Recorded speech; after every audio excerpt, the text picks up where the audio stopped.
When I first sat down to play Battlefield 1, about 6 months ago now, I was honestly pretty excited. I'd heard good things about it and wanted to try something new. I'd only ever really played one game set during World War I before, a game called Verdun, which was...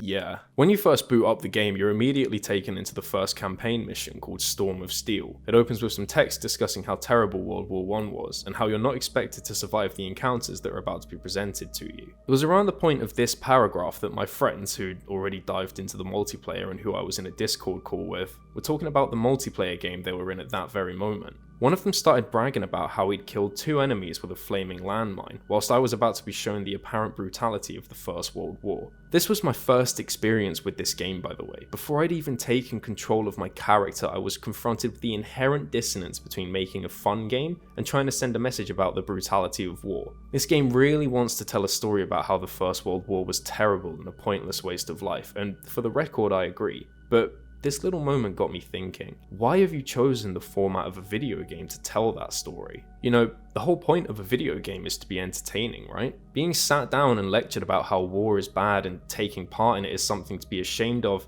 kind of rings hollow when you spend tens, maybe hundreds of millions of dollars on marketing to get me to buy it. Speaking of the marketing, let's delve into that quickly. It seems that some people were excited for the game to be taken in a new direction. Some people even called it understated based on what they saw in the trailer.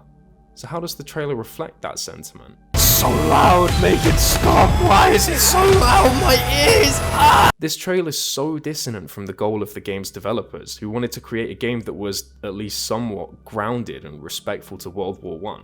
But you wouldn't get that from this action-packed, dubstepic remix of Seven Nation Army with flashy fight scenes. I mean, look at the final shot of the trailer. How is this in any way, shape or form understated? It's about the most bombastic, action-packed and thrilling trailer for a video game I think I've ever seen. And you might think that this is an endorsement, and it is, but it's also a pretty damning indication of how the marketing team handled this game that's supposed to highlight the tragedy of war. Take a look at this, compared to how the game actually starts. It's such a difference in tone. The opening of the game is so somber and melancholy, it's grey and hopeless. You're fighting against an unending tide of German troops that doesn't stop coming. No matter how hard you try, and no matter how good at the game you are, you'll eventually die. And when you do, the name, date of birth, and date of death of your character shows before you're transported to another soldier, and the sequence repeats. And this is a really impactful way of showing the futility of war. All of these men who died had stories, personalities, a birthday. We finally get to see a glimpse of the person beneath the statistic. Of course, now I'm going to complain about something too. Nowhere in this opening sequence is the same impact, seriousness, and attention given to the possibly hundreds of German troops that you can mow down thoughtlessly before moving on to the next area. Whereas every single allied troop that gets killed is depicted as an actual human being, the Central Powers are instead represented as a faceless horde, a ceaseless grey wave that won't stop coming to kill you. The bad guys. And yeah, I know that if you really want to get into it, it was the Central Powers who started the war, if you discount that one Serbian bloke. But remember, this is a video game that's designed to show the futility of war. So why the hell are there clear good guys and bad guys? I don't even want to say protagonist and antagonist, because even in the multiplayer there are clear heroes and villains, at least as much as there can be when it comes to a game like this. There's a multiplayer mode that's new to this game called Operations. For those of you unfamiliar, it's basically a multi-map spanning hold the fort style of gameplay which pits the 2 teams on either side of real historical battles from World War I. In the loading screens, there's narration from a troop on the player's side of the war. I'll give you a couple of samples from a map that features the German Empire against the Allied powers, just so you can see how differently their perspectives are represented. You seen the machine guns they got? The artillery? The planes? Damn it, odds of us getting through this campaign gotta be about 25-1 against. Krieg heute ein Wettstreit der Schornsteine ist. Ein Kampf von Treibrad und Maschine. Gesplittertem Stahl und giftigem Gas in geschmolzen. Prega per me, Mama. Morgen sah ich einen Adler über dem Berg kreisen. Ich kam nicht umhin, an unseren Reichsadler zu denken, der uns die wahre Größe unserer Ideale zeigt.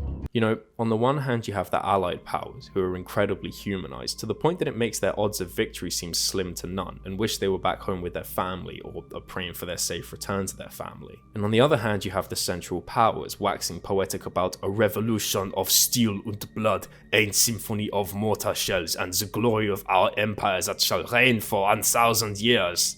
It's very obvious to me that whoever made this decision wanted Germany to be the clear antagonist of the game, which kind of undermines the entire point of the game. How can you make a video game wherein the entire point is how war is hopeless and unjustified, and then make one side the clear bad guy and justify the war? There's this storytelling technique called focalization, which I want to get into, because it's important when it comes to telling a story that's supposed to transcend the good versus evil narrative when recounting a real world war. The basic gist of focalization is that it's the perspective through which a story is presented. The opening of the game shows the Central Powers as a ceaseless, faceless force of nature sweeping over the battlefield, killing everything in their path and serving as the direct opposition to the Allies who, as we've already covered, are treated as individuals and more importantly, human beings. Through focalization, at least in this opening sequence, the Allies become the clear heroes in a gallant final stand against the Central Powers. This is reinforced again by the operations mode, where you see a much more human side in the Allies than you do in the cartoonishly evil, villain monologuing Central Powers. It almost seems as though they initially wanted to make a World War II game. At least in those games, it's easier to have a clear good versus evil story,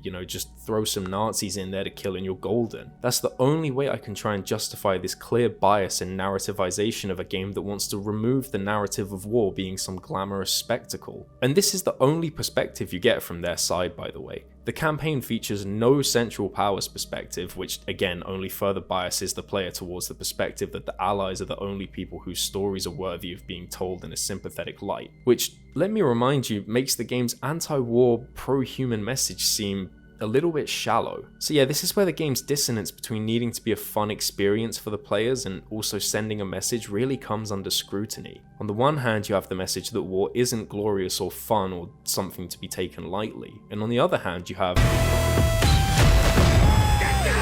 I think the need for gameplay is what really undermines this game's overall message. You can't have a first-person shooter without a good amount of shooting, and if we're going to make them shoot a lot, then you may as well make it fun. Otherwise, how will our audience remember the anti-shooting each other in a war message? I mean, for God's sake, they give you power-ups to help you kill even more people and have more fun doing it. The gameplay does have a little bit of jank to it, which helps to ground it a bit, but apart from that one thing, I couldn't help but have a recurring thought while playing this game. I was trying to imagine some World War I soldier watching me play through probably the worst thing he's ever experienced.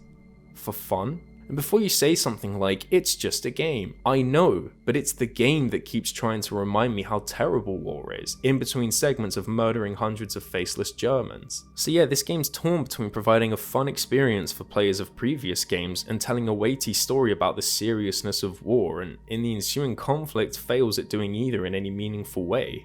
It ends up in no man's land.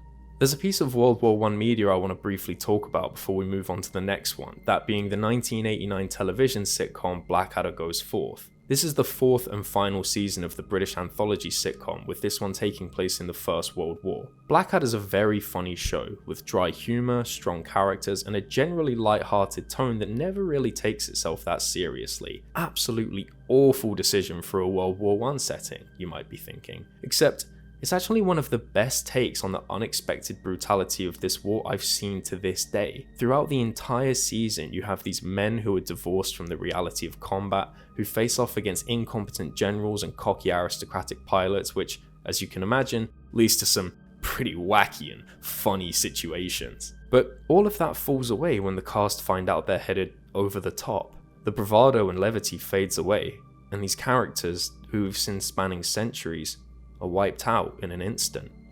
The screen fades to the poppies in Flanders Field, and it's over.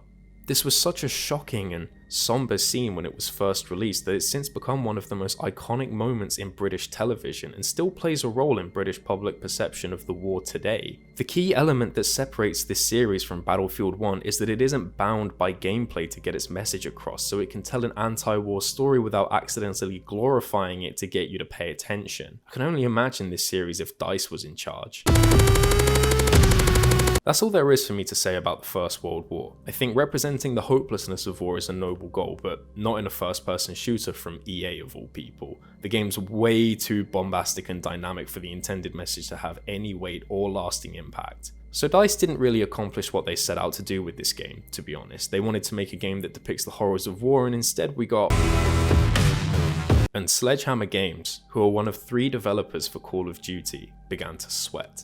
for they too had been busy developing their own game that harkens back to their roots. The first Call of Duty game in almost 10 years to tackle World War II. These guys had all of the cards in their hands. A well-known series rejecting modernity and embracing tradition, with a war of actual good versus evil, at least as much as it can be, that isn't artificially manufactured, and something to say about World War II. So how did it go for them? Well, before the game was even released, it became embroiled in controversy when it was revealed that the multiplayer mode would feature essentially zero iconography from World War II. That means no swastikas. Their excuse was that they wanted to avoid glorifying the flag while also acknowledging the importance of this dark point in history. Their compromise? Just save all that Nazi shit for the campaign, which is something I'll get to in a minute. Don't get me wrong, you can still play as Nazis in the multiplayer, we just don't want to make it too obvious. They claimed it was because of local censorship issues in Germany, but this completely falls apart when you see the other thing that they did. For some godforsaken reason, they decided that it would be a good idea to encourage female black Nazis as a possibility to play as in the game's multiplayer. What the fuck? This is something more than circumventing censorship obstacles. This is at best a horrifically ignorant misstep with progressivism in mind, and at worst a complete disregard to the actual history of the Holocaust and those who perpetuated it in the pursuit of mass appeal. I lean more to the second option, if I'm honest. It disrespects the legacy of the Holocaust and those who perpetuated it and their reasons for doing so in the pursuit of mass market appeal and interactivity. And I believe it's intentional in no small part due to the justification they gave in this quote. The evolution of your character means it's important for us to allow you to choose to be you, and to have a hero that represents who you are, whomever you choose to be. Yeah, I'd love nothing more than for my heroism to be represented in a Nazi. I know that they wanted to have more freedom from historical accuracy in the multiplayer, but if you can't deal with the complications that arise from accurately depicting and paying respect to the Second World War, that begs the question, why are you even making a World War II themed game in the first place? It's the same as my issues with Battlefield 1, you simply cannot have it both ways. Either you want a game set in World War II featuring Nazi Germany and all of the baggage that comes along with the game you decided to bring into existence, or you simply don't make a game wherein you play as Nazis or the faction that enabled them. You can't vaguely gesture towards actual real-world atrocities that happen for brownie points and marketing and then sanitize them to such a degree that it makes this look respectful. All you've done here is use people's desire for representation to sanitize something that shouldn't even be a playable option in the game if you wanted to give it any respect at all. And with that, it's time for me to mention the campaign, more specifically, its ending. Throughout the game's single-player campaign, you and your band of brothers-esque squadron tear through German-occupied Europe towards the end of the war. After one botched mission, your best friend, Zussmann, is captured by the Nazi forces and taken to the Berger concentration camp, a subcamp of Buchenwald. After the end of the war, as American forces begin to liberate these camps, the player finds themselves discovering the aftermath of the Berger atrocities during their search for their friend. And I'll be honest, I think this is a really good idea for a single-player game. Not enough World War II games acknowledge the atrocities that happened during the Second World War, or pay enough attention to why they happened, this game's multiplayer included. So it's refreshing to see this depicted in a pretty intense and contemplative way compared to the rest of the game. Of course, now I'm going to complain about something. The entire reason you're here is that your friend was taken and you need to rescue him. Never mind the fact that it's been over 2 months since he was taken to a prisoner of war camp that was explicitly designed to kill its prisoners through labor.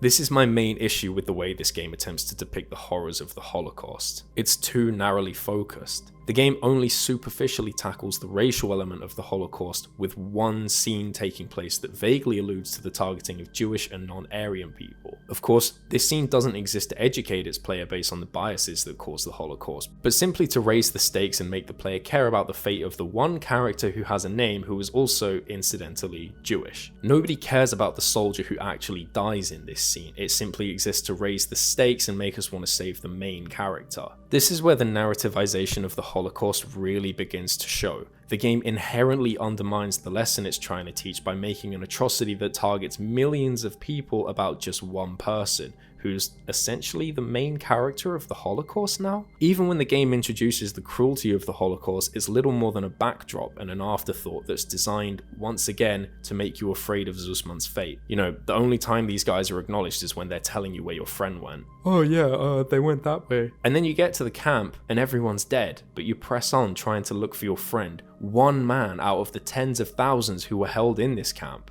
And you find him, and you save him, just in the nick of time. And this game loses any amount of respect I had for its depiction of the Holocaust. Listen to what happens as you're about to kill the Nazi officer. Red, take the shot! Take the shot! Take the shot! Take the shot! No, that isn't Zussman calling to you. It's your character, Red's dead brother, in a callback to a previous scene where he says the same thing as Red doesn't take the shot, which ends up causing the death of his brother. This game lets the protagonist redeem himself by using the Holocaust as a framing device for him to go through his own little character development and save the one named character we're told to care about in an event that killed 6 million people in a callback to the main character's own backstory. The Holocaust becomes little more than a backdrop, a means by which the game can pat itself on the back for having its protagonist go through an arc. I thought he was about to say he was one of those bodies. Please don't be a sad ending. You always... Fuck all those other 6 million guys, am I right? The game forces you to succeed in this, by the way. If you don't save him in time for whatever reason, it gives you another try until you can finally achieve this cringe character completion the game wants you to. I mean, we gotta have a story, right? Speaking of, I want to delve into a couple other inaccuracies in this last chapter before we move on to the next part. So the camp in this mission is the Berger subcamp of Buchenwald. There was also a separate subcamp for Berger called Stalag 9B, which was used as an internment camp for Allied prisoners of war. This camp was used as more of a general prison, with 350 suspected Jewish American troops being sent to the Berger camp. This is likely the camp that we see in the scene where Zussman is interrogated by one Erwin Metz, somebody I'll get to in a minute. What's notable from Stalag 9B is the story of Master Sergeant Roddy Edmonds. Having been captured after the Battle of the Bulge, which is only one mission before Zussman is captured in the game, Edmonds was taken to this camp. Here he was told to line up only the Jewish soldiers he could find, who would then be sent to Berger. Edmonds instead went around the camp and rallied all of the 1,275 prisoners of war. When the guard furiously confronted him, all he said was, "We are all Jews here," which ended up having Edmonds held at gunpoint for his disobedience.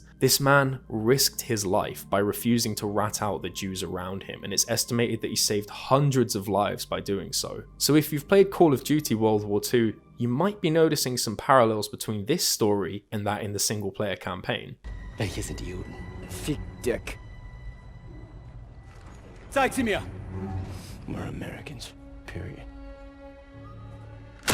So what it seems like the developers of this game have done is take this actual person's story of bravery and instead of paying their respects to him, or at the very least acknowledging that it was indeed him that did it, use a bastardized version of the same moment of heroism done by a character who doesn't actually exist, which is quickly glossed over so you can carry on shooting and get to the conclusion of the story. Wow! It turns a moment of genuine humanity in the face of its worst aspects into something that's glossed over in service of a character moment, which only serves to reinforce who the good guys are and who the bad guys are. Edmonds himself did what he did because he knew they would never execute every single soldier. It was a bluff, which fortunately paid off because of the actual logistics and conditions of the time. Contrast this with how it's handled in the game. Fick Dick. It's a dumb, schlocky action movie scene divorced from everything that gave it impact in the first place. Zussman insults Metz, who's already needlessly executed a soldier not 10 seconds before this happens, and gets away with it. It's a dumb action movie moment that undermines the humanity of what actually happened and fails to recognize Edmonds' heroism appropriately. So now we come to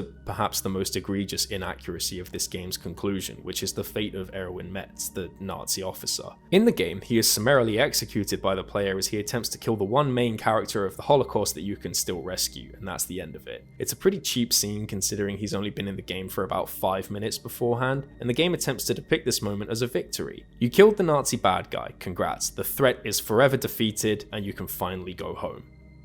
Except, that's not what really happened. So who was Erwin Metz? Erwin Metz was the leader of the Berger concentration camp. The deplorable conditions and cruelty that killed thousands are largely attributed to his leadership of the camp, with the blame falling on his shoulders. He was caught when the camp was liberated, but unlike in the game, he wasn't really shot in a forest. He was actually captured alive after he abandoned post and attempted to escape on a bicycle. Don't get me wrong, he was initially sentenced to die, but that only lasted for a little while, until his sentence was lifted. He served 9 years in prison before walking a free man. So why did this happen? Well, things didn't really settle down for America after the war ended. In fact, a new conflict was beginning to ramp up between the United States and the Soviet Union. The American government needed any information they could get their hands on to get them a leg up on the Soviets, information held by the Nazis. Under threat of answering for their war crimes and atrocities over the past few years, many high-ranking Nazi officers instead decided to surrender information that would be beneficial to the state in the rapidly escalating Cold War. As a result, they were spared the death penalty. This is what came to be known as Operation Paperclip. This game misrepresented a crucial aspect of the history it claims to pay its respects to. Instead of acknowledging the moral bankruptcy of the US government employing Nazis, it instead chooses the narratively simpler option of having you shoot the bad guy and that being the end of it. This is no doubt due to the game's need for some sort of plot resolution and climax. It would make zero sense and be awfully contrived if you just found Zussman as the sole survivor of a concentration camp, but if you rescue him from the bad guy, you get to shoot something, which is a much slightly less contrived ending for the game. But I also don't believe that the game's intent ends here either. If it were just this one historical inaccuracy, I suppose I could look past it, maybe, possibly. But there's a line of dialogue earlier in this segment that proves to further mislead the audience on the real history here. Take out your camera. The world's gotta know. This is the moment where our main characters find out what happened at Berga, and it's framed as though they had no clue what was going on. Now, I can't speak to the knowledge of the average American GI who stumbled across these camps while liberating them. What I can speak for is that this game was made with the benefit of 70 years of hindsight, a period during which some interesting things came out about the people who did know. It turns out that there were several humanitarian institutions, the International Red Cross for instance, who knew not only of the existence of these camps, but also the rapidly degenerating conditions in which its prisoners were held. Of course, they couldn't do anything about it, but it wasn't a well-kept secret is all I'm saying. But that didn't stop the US government from trying to avoid the conditions and horrors of this camp going public. In addition to never officially recognizing what these troops went through, as well as commuting the sentences of those responsible, the government also had the GIs who'd survived sign non-disclosure agreements, agreeing to not go public with their experiences. Now, there are a couple of proposed reasons that this was the case. One idea is that the US, having found themselves a new ally in post-war Germany, wanted to avoid embarrassing them by having this news go public.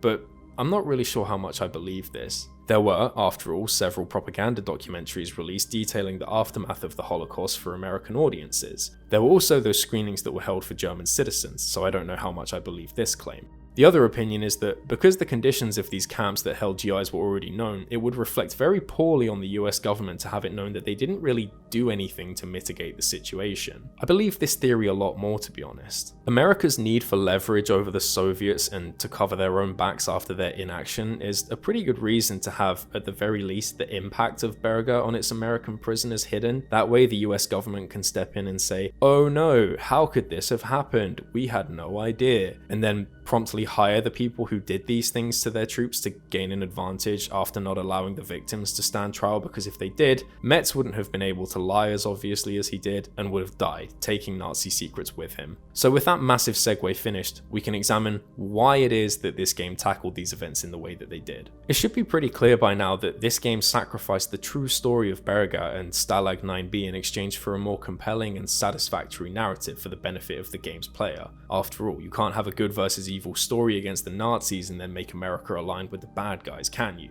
But therein lies the problem with these decisions. This game treats itself as one of the only first-person shooter games set in World War II that deals with the Holocaust instead of pretending it never happened, but falls short of actually trying to teach its players something about these events beyond the fact that they happened. It undermines its own goals by needing to be a standalone game. If this game wanted to pay its respects or actually teach something, it would have delved into stuff like the residual trauma of being a Holocaust survivor, the deceit of Operation Paperclip, and the US government's acceptance of Nazi secrets for use in the Cold War. It wouldn't be able to wrap things up by the point in time the game ends, and the narrative they built would suffer. That's why this game's need for a satisfactory final boss, similar to other installments, makes this gesture fall short. You get the final slow motion gunshot, which makes you feel like you've won the Holocaust, and then everybody goes home happy, except for those other 73 GIs. As a result, the game pats itself on the back for little more than a shallow nod towards these events with barely any insight or weight provided to them. It treats the thing we remember World War II for the most as little more than an afterthought. It's literally called Epilogue. I'm done talking about this game now. I think I've outlined my reasons for not liking its need to narrativize the Holocaust in such a shallow,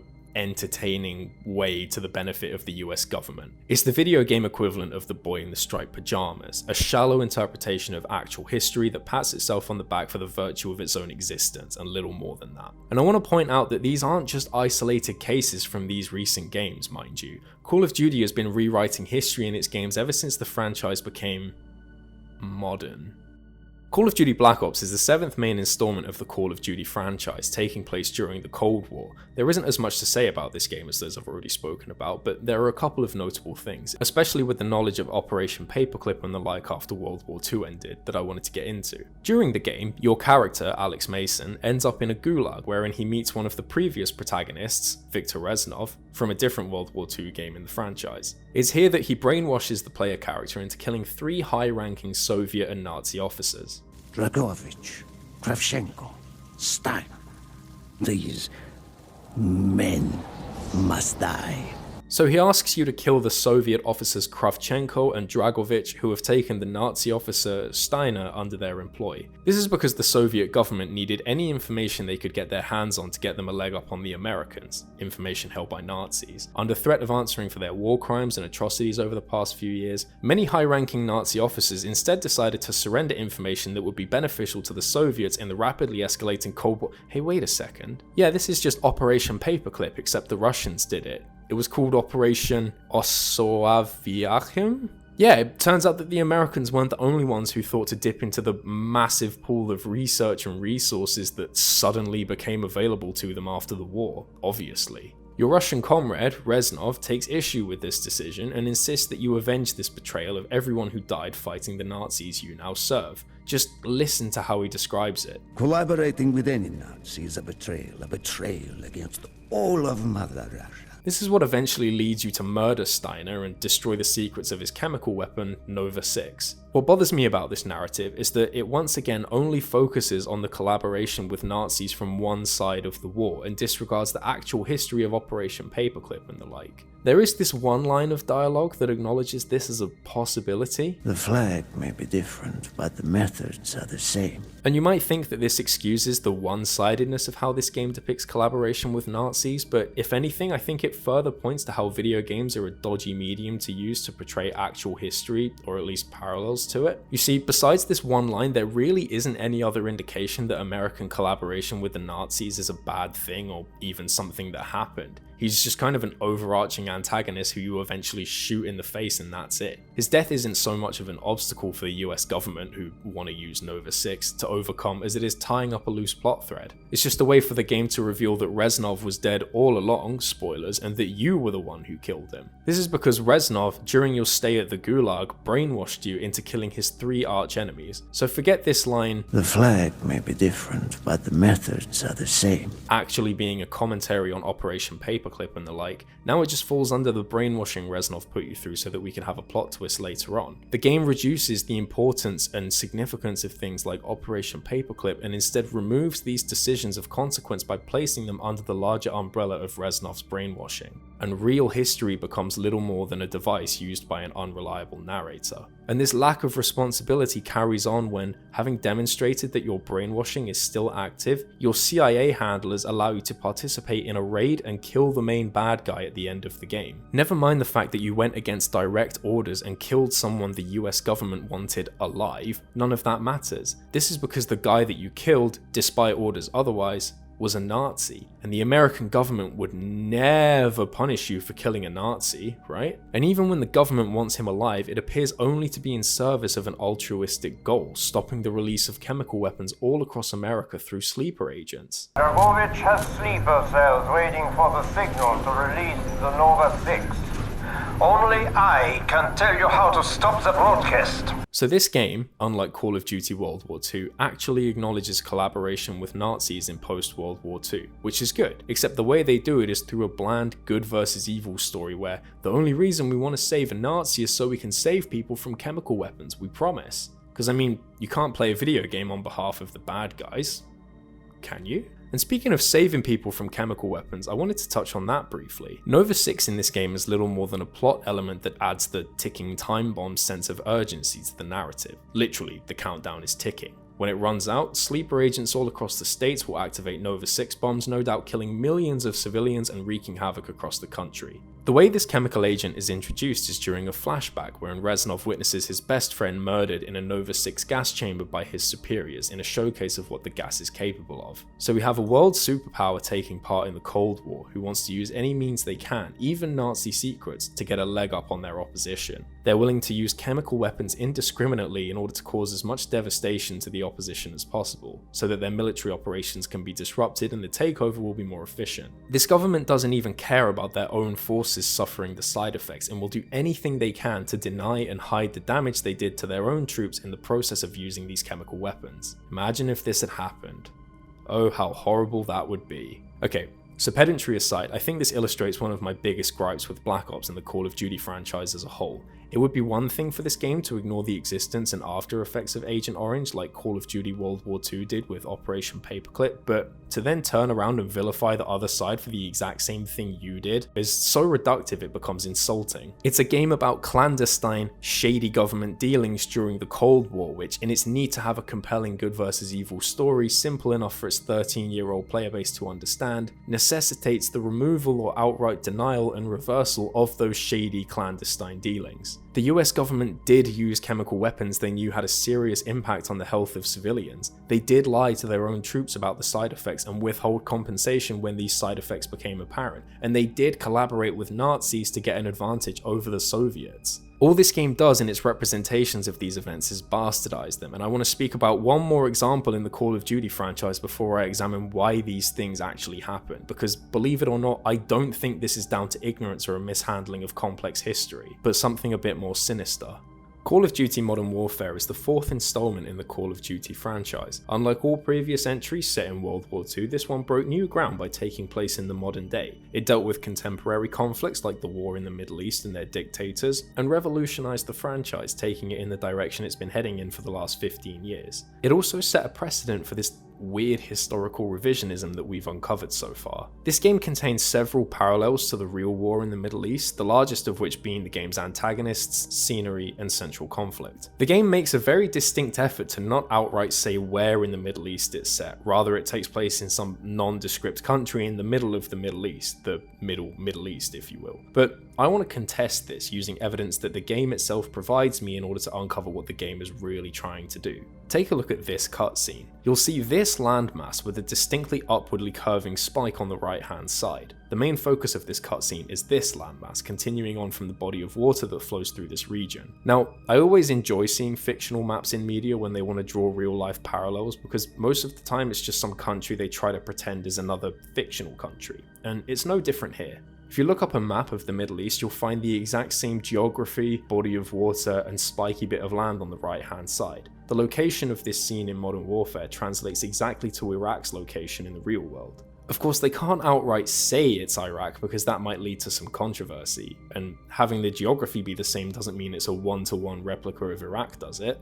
Well, if it were just the map that resembles Iraq, then I could reasonably believe that there's some smaller, invisible country further inland between Kuwait and Iraq in which the game takes place, until you start taking a look at some parallels that get a bit harder to brush off. For starters, this is the dictator in charge of not Iraq, Khaled al-Assad. Look familiar? That's because his appearance is directly inspired by that of Iraq's most famous dictator, Saddam Hussein, who, coincidentally, was in charge of Iraq when the US and the UK invaded in 2003. And there are several clues that lead me to believe that this is our guy. As well as being the dictatorial leader of definitely not Iraq, why would you even think that, his character design contains several parallels to clothes often worn by Saddam Hussein. Looking at these two pictures, you can clearly see the similarity in the beret, placement of insignias on their uniforms, facial hair, and aviator sunglasses. These elements are all similar enough for the inspiration to be understood and association to be made between them, but with just enough small changes made that the developers have plausible deniability when it comes to criticism of their game. Further connections are drawn when you take a look at the statues built in al-Assad's honor in the game's campaign. Most notably, this statue of al-Assad holding a rifle out in front of him. This is very clearly inspired by the real statue of Saddam Hussein that was toppled after the Iraq war ended, and only further serves to draw similarities between these two figures.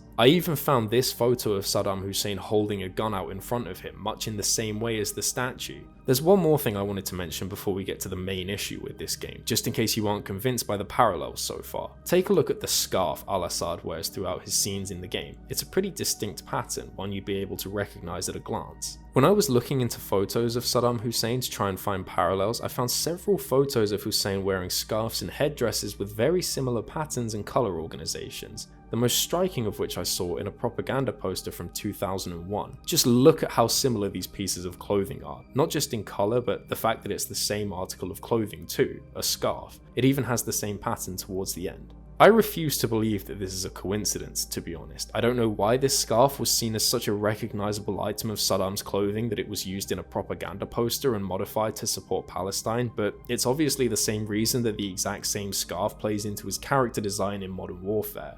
So I did some more digging into this headdress and its meaning while I was editing this video together, and I found something pretty interesting. The headdress that Saddam wears is called a keffiyeh, which is a traditional headdress that represents support for Palestine, which is also why they have a red and white colour scheme in the photos of Saddam, because he himself was a staunch supporter of Palestine. But it still doesn't justify his appearance in the game besides al-Assad being based on Saddam Hussein. In fact, I think it only further reinforces my point. I highly doubt that devs put this in there consciously knowing what it represented besides being something Saddam Hussein wore on numerous occasions. With what I'm about to discuss next, I highly doubt Arab independence was high on the priority list for Infinity Ward when they made the game. And the result of this is a pretty severe indication towards Infinity Ward's honesty about this game and its inspiration, or lack thereof in my opinion. They've very clearly taken all of these visual clues, associations and references to Saddam Hussein, a figure hated by many in the US, and applied them to their video game antagonist, who is a dictator of a Middle Eastern country where Iraq happens to not be anymore within the game's world. So you have this strange balancing act wherein they deliberately added these elements because of the negative, villainous associations that they have in the minds of the players, but they also can't outright admit that it's based on this person because of the controversy it would get them into.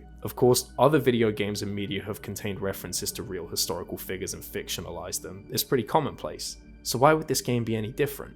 Now we're getting into the main reason I wanted to talk about this game in particular. You see, the reason your character is even in not Iraq at all is to depose al-Assad as dictator and overthrow his government. But something goes wrong. During the final assault of his compound, word comes through that your allies, SEAL Team 6, have discovered a nuclear bomb in al-Assad's palace. You and your allies are forced to retreat to beat the nuclear explosion, but it fails. After being held back by too many obstacles, you and your team are caught in the blast and your character, along with 30,000 other Marines, are killed in the blast. The issue with this lies in the actual history of the war in Iraq and the reason the invasion happened and its parallels in this game. You see, the issue with nuclear weapons in Iraq was something of a contentious one, and one of the driving factors in the US-led invasion of Iraq back in 2003. It was feared that if Iraq did possess weapons of mass destruction, that it would pose an enormous threat to the safety and security of the West. Bush called Iraq a member of the axis of evil and claimed that the United States of America will not permit the world's most dangerous regimes to threaten us with the world's most destructive weapons. According to polls from the time, a vast majority of US citizens believed Saddam to be in possession of WMDs, and as a result enthusiastically supported the invasion of Iraq. This was in no small part due to a massive public relations campaign launched by the Bush administration, which aimed to promote the invasion and its reasons for doing so to its citizens. Here in England, our Prime Minister Tony Blair was also doing his part to warn his nation of the threat WMDs pose to the West. In the now infamous September dossier, a series of documents collected in September 2002 leading up to the invasion, Blair's strategist Alistair Campbell made the 45-minute claim. This was a foreword to the documents that made the claim that, if desired, Saddam Hussein could have chemical or biological weapons ready to use within 45 minutes of the order being given. It later came out that not only was this untrue, but added in anyway, despite the wishes of British intelligence agencies. Of course, that didn't stop the Sun from picking the claim up and running with it, further creating panic and enthusiasm for the invasion among the general British population. They really are the worst tabloid, aren't they? There are also accusations that this dossier, as well as the following released in 2003 nicknamed the Dodgy dossier, were sexed up in order to more closely fit the information provided by US intelligence agencies and create a greater sense of urgency and necessity of invasion. But I mean, at least they got rid of the nukes in time, right? The problem is that Iraq never actually did possess weapons of mass destruction, and this was confirmed as early as 2004, even before the invasion ended. Hell, even before the invasion started, there was rigorous and heated debate as to Iraq's possible possession of nuclear weapons. The international community furiously tried to quell these baseless accusations, but America and the Bush administration didn't listen. So in essence, they manufactured national consent and information in such a way that it gave them a consistent picture to then use as justification for the invasion of Iraq. They lied. They lied to their nations and those who decided to fight for them. They knew they were lying, and yet they invaded Iraq anyway, knowing full well that it would destabilize the region and only make things worse. But I mean, mission accomplished, am I right? So with that massive historical tangent out of the way, do you understand why this event in Call of Duty Modern Warfare is such an issue? You have Iraq in everything but name, being held captive by a dictator who's definitely not based on Saddam Hussein, even though he's a one-to-one replica in every mannerism and visual cue down to the scarf pattern and aviators at war with US Marines. But this time it's okay that we invaded, because they actually do have weapons of mass destruction. I doubt it's any coincidence that the mission the nuke goes off in is called Shock and Awe, which is the same name as the tactic the US wanted to use to decimate the Iraqi government with some civilian casualties. However, this time instead of 8,000 Iraqi civilians who suffer as a result of shock and awe, it's 30,000 Marines instead. Do you see what's going on here? Call of Duty is creating alternate history which forces the player to participate in a version of the Iraq war that turned out to have been justified the whole time because they actually have nukes. I'm sure the only reason they've not actually set it in Iraq is because even Infinity Ward aren't stupid enough to be that blatant. The game serves as a retroactive, fictional justification of an actual invasion that happened a few years before it was released, but this time there's no wrongdoing. This is what set the trend for all the other Call of Duty games I've mentioned up until this point. World War II, Black Ops, Modern Warfare, all of these games share a common thread, and that's how they use the medium of video games and its narrative devices to retroactively justify the actions of the United States government in wartime. This is because they're using fictional tropes to deal with real-world conflicts, and the result is that these games skew history, and I think how intentional that is depends on the game. You might have noticed that even though I'm working my way forward in terms of when each of these wars happened chronologically, I'm working my way back in terms of when each of these games was developed, for the most part. And I think that the reason for this is that as time goes by, these video games are getting more and more divorced from their intended purpose, and I think that original intended purpose, intentionally or not, was propaganda. There's this system you might have heard of called the military entertainment complex, which is basically in reference to how entertainment, particularly video games, can aid the function and growth of the military industrial complex. It's pretty widely accepted that, at least in the US, the military have partnered with the entertainment industry for their mutually assured benefit. You'll see this in movies like Michael Bay's Transformers, which only serve to glorify the US military, with them even funding the films in exchange for the good press these movies give them. And it's no different to other forms of entertainment like gaming. This is because of the way learning is impacted by video games and the way that video games have taught this next generation of soldiers to think. I'll spare you the history lesson, but I'll provide you a couple of examples of what I mean. When I was growing up, I saw this army jobs advert and saw something interesting. A shot of a UK Armed Forces member piloting a UAV with an Xbox controller. This is what I'm talking about. The military's taking advantage of the familiarity we have with Xbox controllers to aid us in piloting UAVs and this bomb defusal robot in a separate video. So that's one purpose these modern shooters have, but I propose that the issue I have with these games mentioned throughout the video are more to do with the attitude that these games want to foster towards the US government. Games are an increasingly popular medium for us to tell stories, as well as to have the fun pointy shooting mechanics that have been around for decades. Games bring you one step closer to the action than a movie can by having you actually participate in the action it's showing you. You can see this whenever you hear someone talking about how they clutched a multiplayer game or beat the final boss. It's not who you're playing as that did the thing, but you, the player. That's why I find these games so insidious in their representations of history. By using a medium that forces you to participate through gameplay, the people that make these games have the ability to manufacture consent to the narratives you partake in. And this is all well and good when you're playing a game like Halo, which pits you as a super-powered final hope against an invading extraterrestrial religious death cult, but what about when it's a game based on real-world conflicts? These games are forced to manipulate the truth in such a way that it still tells a compelling narrative that's based on the real world, but also has to feel easily justifiable to play. And therein lies the conflict between reality and a fun video game. Most mainstream games, or just games in general, are targeted towards people's senses of goodness and justice. I know there are games like Hatred that encourage you to be a bit of a bastard, but those games are out of the mainstream for a reason. I do believe that, at least deep down, people want to do the right thing or feel justified in the things they are doing, and that's expressed in their choices. There's a reason most games have you playing as the good guys, and why most black and white moral choices feel so shallow as a result. So what do you do when you're playing a video game based on real history, where the side you're playing for lied to justify invading and destabilizing a region? Well, you can just lie. Modern Warfare began a trend that echoes to this very day in the gaming industry. Real-world history can be narrativized in such a way that it remains savory for the player to enact, regardless of the facts of the matter. It started with a post-hoc, fictional, what-if scenario that confirmed the lies about weapons of mass destruction in Iraq, as though to say, aren't you glad this didn't happen? And this trend carries on a few games later with Black Ops. The rewriting of history and what-if scenarios continued, using narrative devices of Russian weaponry like Nova 6 and the numbers, whatever those mean, as parallels to the American Agent Orange and MK Ultra programs. Once again, Call of Duty proposes this alternate history as something the player can feel good for solving within the game's world, completely ignoring the effects the real equivalents of these programs have had to this very day. The player stops Nova 6, gets an achievement, and closes off the game until it gets reskinned for next year's release.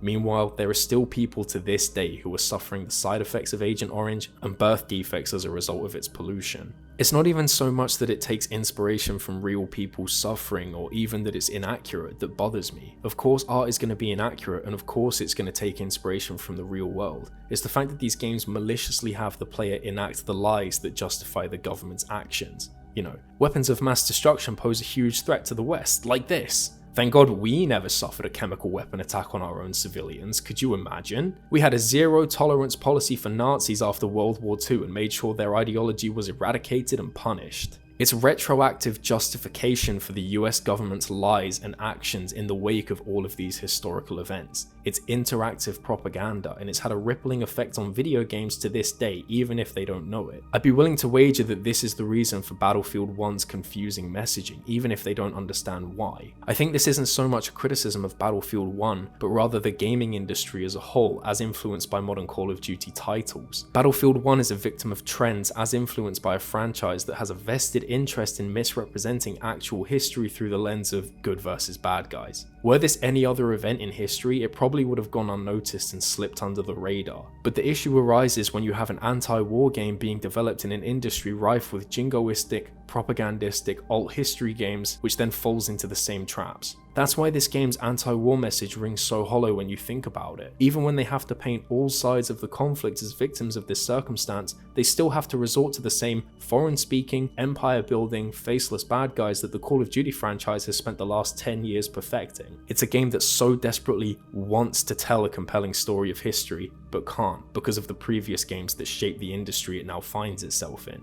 It seems like military shooters, at least in the mainstream, have become inherently tied to these tropes and stereotypes, and I think that to a great extent this was not accidental. And I want to take all of these factors into account as we turn to the final example for this video, where we see the true conflict between a video game and the truth of the events that it hopes to depict.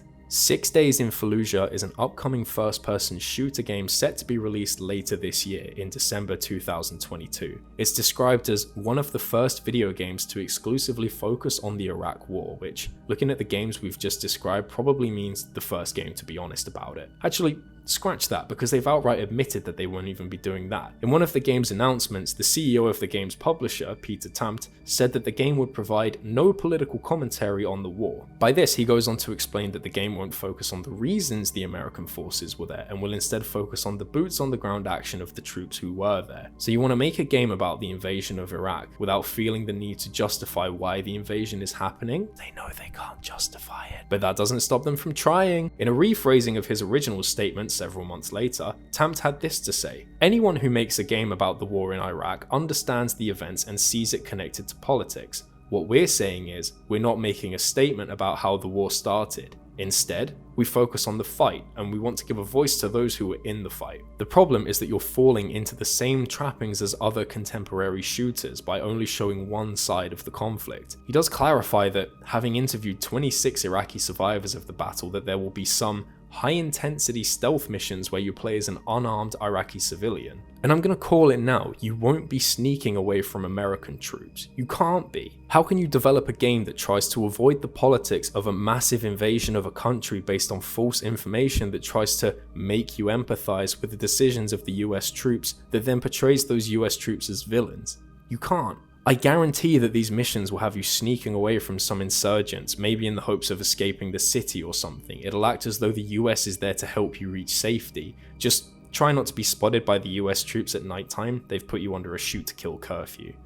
I wonder if once you've snuck past all these enemies, the game will show you how the US troops turned enlistment-aged young men back to the city to prevent them from leaving. Somehow I doubt that. It wouldn't make for a very rewarding narrative, would it? No, the game's probably going to have some fictional leader of a terrorist cell kill your friend in front of you for you to then shoot in the final mission at the last minute so that you can have a satisfying final act. If they do go on to depict the atrocities committed by American troops, which have been testified by veterans of the battle, it'll be that one war-crazed member of your squad who doesn't really represent the army, he's just crazy. Maybe he'll even be the one you have to hide from when you play as the Iraqi civilians, I don't know. To be honest, I'm impressed the developers even decided to include the Iraqi perspective in this piece of interactive propaganda, considering what Peter Tamt had to say about it. Very few people are curious what it's like to be an Iraqi civilian. Nobody's gonna play that game.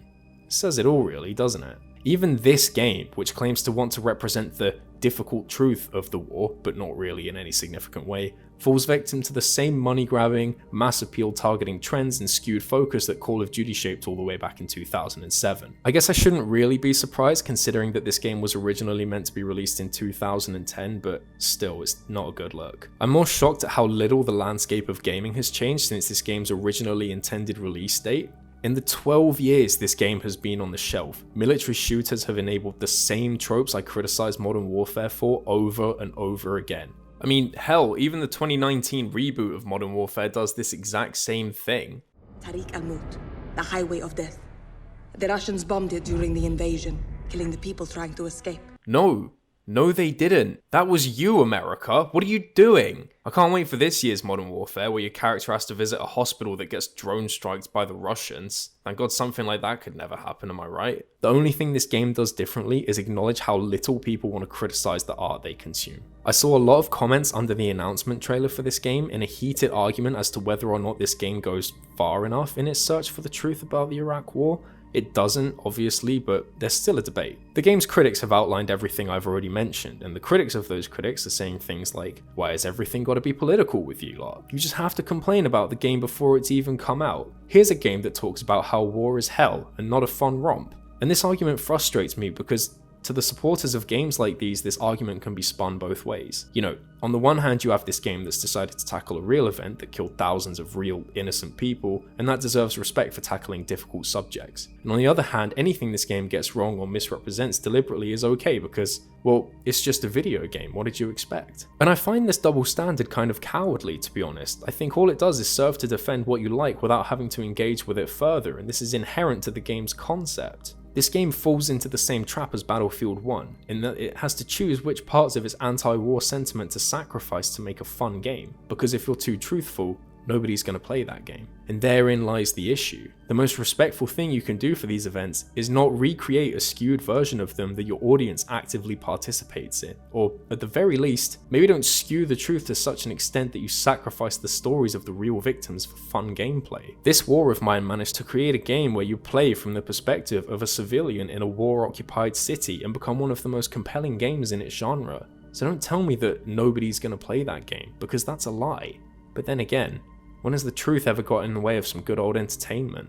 Because that's what this game is. It's a gimmick, a unique selling point to garner the interest of gamers who are self-aware enough to know that these games have weird politics, but this time it's okay because the game is subversive. Except it's not. Part of telling a story is deciding to tell it in the first place. This game so desperately wants to market itself into respectability, but falls on its face by needing to be commercially successful, and I'm sure the participatory element of gameplay only further limits how truthful they can be. Just like all the other games I've discussed so far. I highly recommend that anybody who plays these games just try and engage in the media you consume a bit more. I'm not saying that you shouldn't be able to play these games or enjoy them, but I think it's important to know why we're playing them, and why they're giving us the experiences and stories that they are.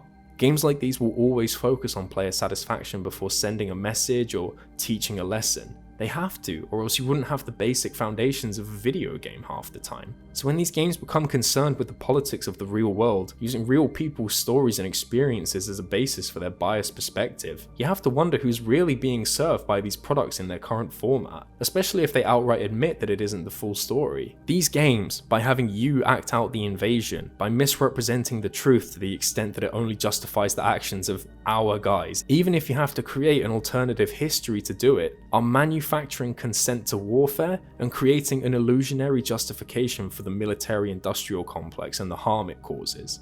In short, it's us who's being played, not the game.